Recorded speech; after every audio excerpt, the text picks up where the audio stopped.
Bem, bom dia, pessoal. Me chamo José Bias Neto.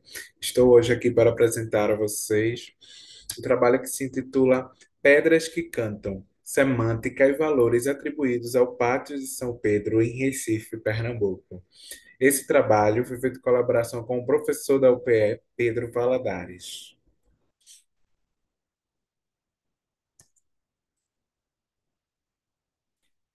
Bem, inicialmente, o Pátio de São Pedro, situado no coração da cidade pernambucana, foi erguido ainda no século XVIII e ostenta um conjunto arquitetônico de feições coloniais e que, por sua vez, o distingue dos pátios ao seu entorno. Como um testemunho do passado, esta localidade ela transcende a mera definição de espaço físico, pois sua rica história está intimamente entrelaçada com o processo de construção da cidade do Recife, o tornando um território de profunda significância cultural e de valores inestimáveis. Como objetivo geral deste trabalho, busca explorar o que caracteriza semanticamente os pátios nas cidades luso-brasileiras e quais seus valores reconhecidos como patrimônio cultural, seja enquanto um espaço físico, em geral associado a uma edificação de função religiosa, ou como um lugar de socialização, onde ocorriam as restritas manifestações públicas, também vinculadas à agenda da Igreja Católica. Dessa forma, o presente estudo busca contribuir para a construção da historiografia deste reconhecido patrimônio cultural, tendo em vista o urbano e a identidade social do Recife. Ao lançar luz sobre o Pátio de São Pedro, esperamos inspirar a comunidade e reconhecer e valorizar esse espaço único, que representa uma importante parcela da memória social recifense. Bem, inicialmente, na primeira parte do trabalho, abordamos o pátio enquanto um espaço de socialização, semântica e função. Então, tratamos nessa primeira parte de três aspectos fundamentais para definir o que seria o pátio de São Pedro. Inicialmente, tratamos uma série de autores que denotam que nos abastece de conhecimento acerca da semântica do que seria o pátio. E dentre esses autores, a gente traz essa citação que achamos bem interessante nessa definição do que seria o pátio. Então, ele diz que a palavra pátio, ela refere-se a áreas descobertas de alguns edifícios, tais como palácios ou conventos, cercadas ou a abrir sobre um largo ou uma rua, tendo como a função inicialmente, primordialmente religiosa, né? Foi criado esse espaço para servir aos interesses da Igreja Católica e que, paulatinamente, com o passar dos anos, dos séculos, essa função inicial ela vem sendo diversificada em usos, né? Seja para usos com fins turísticos, institucionais, culturais, comerciais, e também são atribuídos com isso novos valores e novos significados, né? Então, como característica espacial do que viria a ser um pátio, consiste na ausência de espaços residuais, o que confere às construções no seu entorno um espaço necessário de contemplação, além de ser um palco para eventos sociais e religiosos, como nos seus primórdios. O espaço livre, como um elemento dominante e gerador da malha urbana, é um marco destacado por Lucas, em 2003, como uma prática que mistura múltiplas referências opostas entre si, vernáculas, eruditas, medievais, renascentistas, delineando os moldes de concepção de espaço urbano nas cidades luso-brasileiras. Então, trazemos essa citação de Teixeira, de 2012, como uma forma de sintetizar o que seria essa caracterização, né? Ele diz que a diversidade de designações corresponde à grande diversidade desse tipo de espaço, no que diz respeito às suas origens, suas funções, suas formas e suas relações com a malha urbana. Dessa forma, adros, pátios, terreiros são assim considerados espaços livres, que se diferenciam por sua forma, na presença ou na ausência de construções delimitadoras, como tetos, paredes, cercados, e na presença ou na ausência de formas tridimensionais. São esses espaços vazios que, em teoria, devem permitir uma circulação ampla e desimpedida de pessoas, e por isso são definidos como espaços livres públicos, que inclui não apenas ruas e calçadas, praças e parques, mas também qualquer área desprovida de construção que permita a interação e a mobilidade das pessoas. Então, dessa forma, o Pátio de São Pedro caracteriza-se como um espaço além de livre e público, um espaço repleto de qualidades históricas, atestado pela sua relação com a fundação e construção da cidade, além do cunho religioso e paulatinamente profano, evidenciado pelas manifestações culturais observadas na localidade desde a década de 1970 até a atualidade. Como mostrado aqui nas imagens, algumas dessas manifestações, algumas dessas expressões culturais que acontecem no lugar desde 1970 e resistem até os dias de hoje. Na segunda parte do trabalho, abordamos os valores do Pátio de São Pedro segundo a visão do Instituto do Patrimônio Histórico e Artístico Nacional, iniciando com uma situação do que seria o juízo de valor e a deliberação dessa instituição no tempo e no contexto em que ocorreram o tombamento da igreja e, posteriormente, o tombamento do Pátio de São Pedro.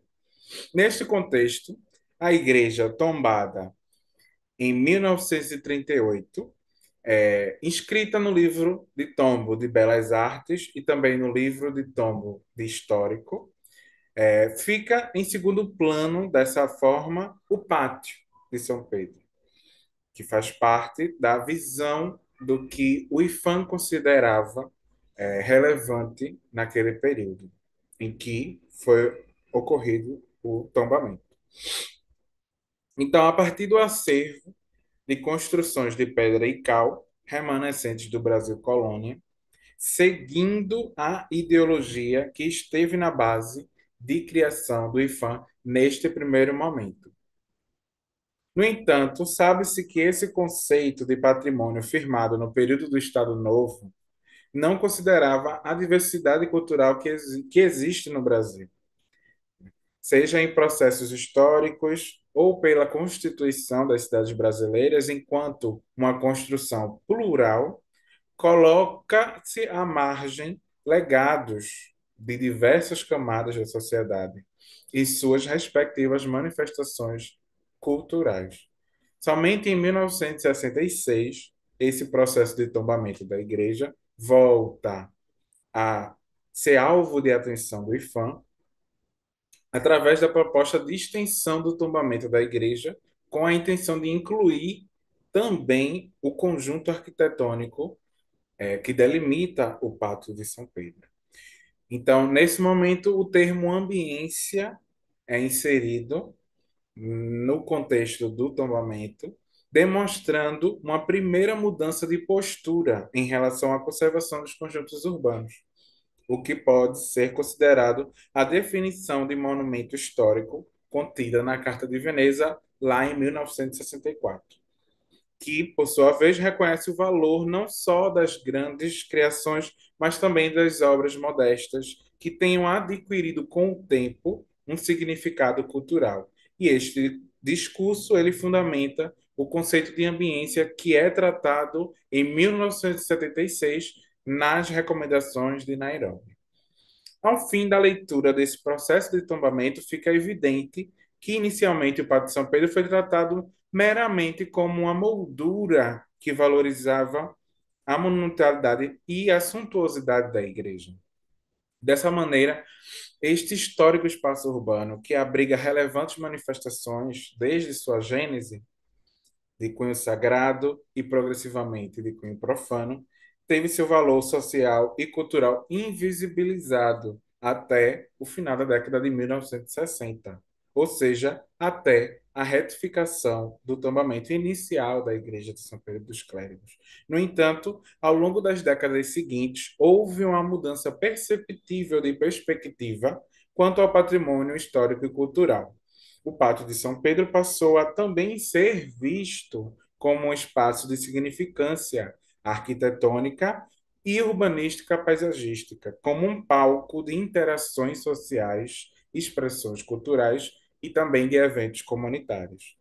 Essa mudança de percepção desencadeou esforços de preservação e revitalização do poder público na esfera municipal, na pessoa da prefeitura da cidade do Recife, nesse caso, da esfera estadual e também da esfera federal. Dessa forma, proteger o contexto histórico-cultural que envolve o Pacto de São Pedro.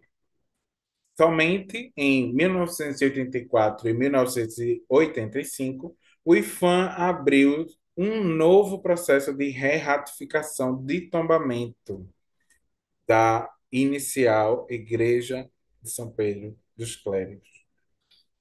Este se inseriu em uma proposta mais ampla de definição dos entornos para os monumentos tombados na cidade de Recife, havendo a revisão de alguns tombamentos anteriores e delimitação de uma poligonal de tombamento, objetivando resguardar, salvaguardar e também manter a integridade do monumento.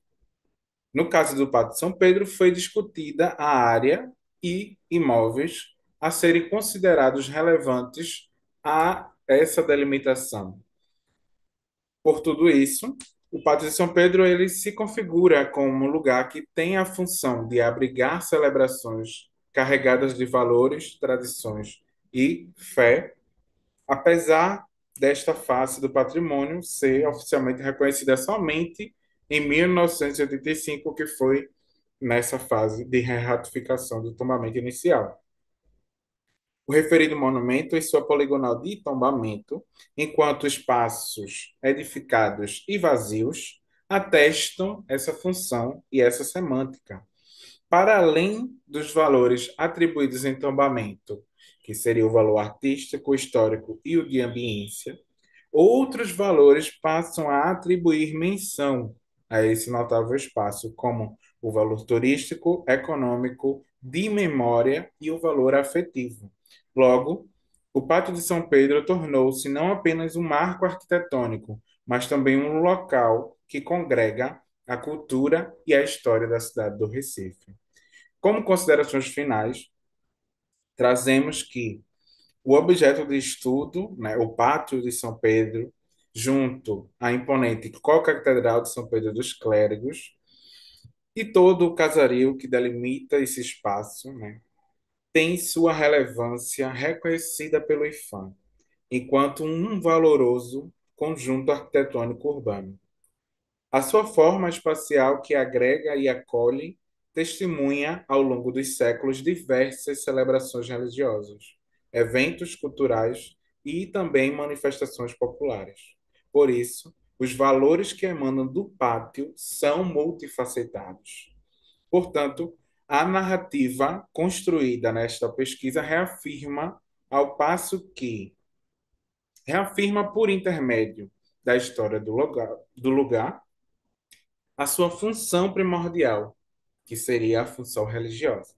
Ao passo que, em seu estoque edificado, expressa-se atualmente uma diversidade de valores e significados que fazem parte da construção e da consolidação da cidade do Recife.